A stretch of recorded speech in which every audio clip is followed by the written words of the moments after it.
আমরা আপনাদেরকে ভিডিও ফুটেজই দিয়ে দিব।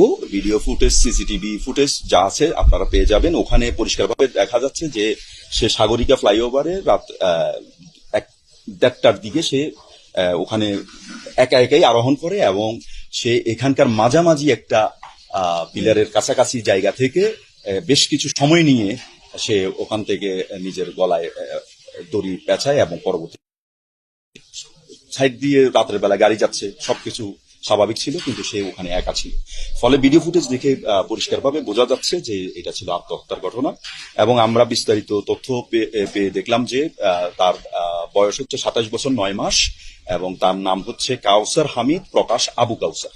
এবং তার মায়ের সাথেও আমাদের কথা হয়েছে। মা প্রথমে চেয়েছিলেন যেন পোস্টমর্টেম না করি আমরা, কারণ তারা বুঝতে পেরেছেন যে তার মানে ছেলে আত্মহত্যা করেছেন এবং সেটা তারা অনুমান করেছিলেন। তো তারা চেয়েছিলেন যেন পোস্টমর্টেম না করি, কিন্তু আমরা বলেছি না, এটাতে ঝামেলা হবে, যেহেতু এটা একটা প্রকাশ্য জায়গায় আত্মহত্যা হয়েছে, আমাদের পোস্টমর্টেম করতে হবে। তো আমরা ইনসিস্ট করে আসলে পোস্টমর্টেমও করিয়েছি এবং আমরা যে সুরতহাল রিপোর্ট করেছিলাম সেখানে কিন্তু তার গলায় ছাড়া আর কোথাও কোনো আঘাতের চিহ্ন ছিল না।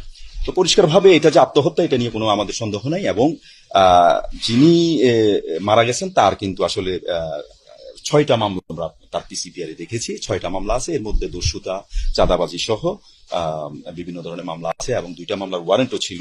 তো এই হচ্ছে মোটামুটি ঘটনা কি। এবং তার বাড়ি হচ্ছে, গ্রামের বাড়ি হচ্ছে উর্কিরচর রাউজান, এবং এখানে সে বিএসআরএম এর খণ্ডকালীন পাহারাদার হিসেবেও কাজ করেছে এবং পরিবার থেকেও জানিয়েছে যে দোকাশক্ত ছিল। যেটা আমাদের দেখার বিষয় যে তার নামই তো মেলে না।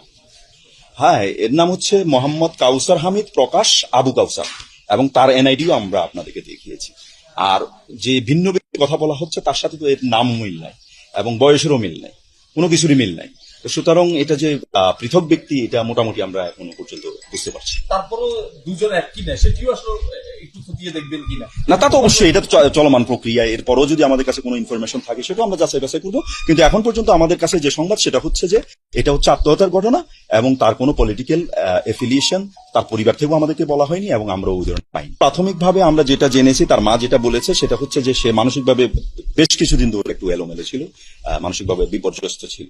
তো হঠাৎ বা অনেক কারণেই হয়তো সে আত্মহত্যা করেছে এবং এটা আপনারা ভিডিও ফুটেজটাও আপনারা পেয়ে যাবেন।